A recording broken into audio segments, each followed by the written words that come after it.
তো এইরকম ওয়েদারটা থাকলে বেশ ভালোই লাগে রাইড করতে।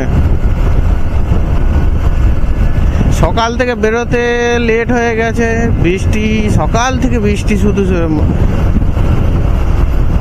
মানে আমার সাথে এটা এরম হচ্ছিল কি না কে জানে, যখনই বেরোতে যাচ্ছি তখনই বৃষ্টি আসছে, যখনই বেরোতে যাচ্ছি তখনই বৃষ্টি আসছে। তারপরে দিলাম না, দূর বৃষ্টি হয় হোক, বেরিয়ে পড়ি। তারপর কিছুটা বেরিয়ে এসে তারপরে দেখি আর এদিকে কোনো বৃষ্টি নেই, না বৃষ্টি হয়েছে, রাস্তা শুকনো। তো কথা হলো এইরকম সব সিচুয়েশান কাদের কাদের সাথে হয়, হ্যাঁ?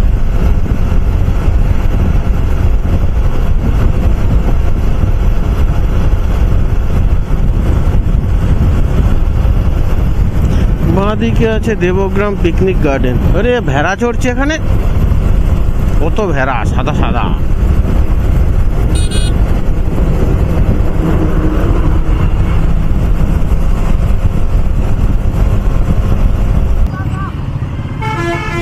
হাত দেখালে কি হবে, ও কাজে নয়।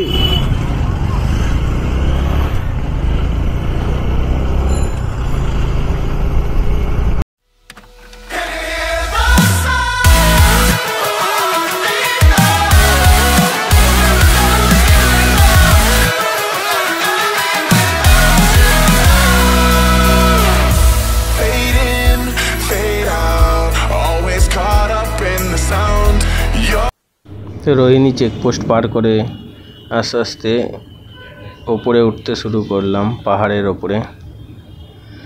তো এটা আমার প্রথম পাহাড়ের জার্নি ছিল, তাও এটা আমার কাছে অনেকটাই বড় চ্যালেঞ্জে ছিল। তার কারণ হচ্ছে বৃষ্টিতে ভিজতে ভিজতে পাহাড়ের রাস্তায় বাইক চালানোর আমার কোনো এক্সপিরিয়েন্স নেই। তো পুরো জার্নিটাতে আমি অনেক এনজয় করেছি। আর একটা নতুন এক্সপিরিয়েন্স হলো, যেটা পাহাড়ের রাস্তায় আমার বাইক চালানো, সেটা আবার বৃষ্টির মধ্যে ভিজতে ভিজতে যখন বাইক চালানোয় আরও এক্সপিরিয়েন্সটা যেন মনে হলো প্রথম রাইড করছি ঠিক আছে, কিন্তু তাতে অনেক কিছু শিখলাম, জানলাম। আর এই পুরো রাইডে আমি একাই বাইক নিয়ে এত দূর থেকে গিয়ে উঠছিলাম। আর এটা আমার সোলো রাইডই ছিল।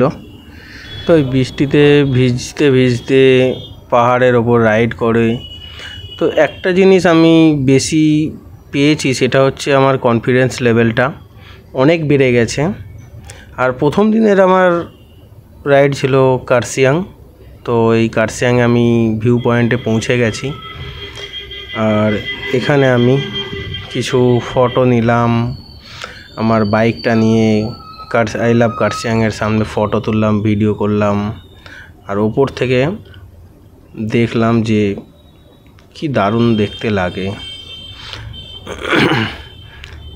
এই তোমরা দেখতে পাচ্ছ, দেখো কার্শিয়াংয়ের এখান থেকে কি দারুণ ভিউ বৃষ্টিতে।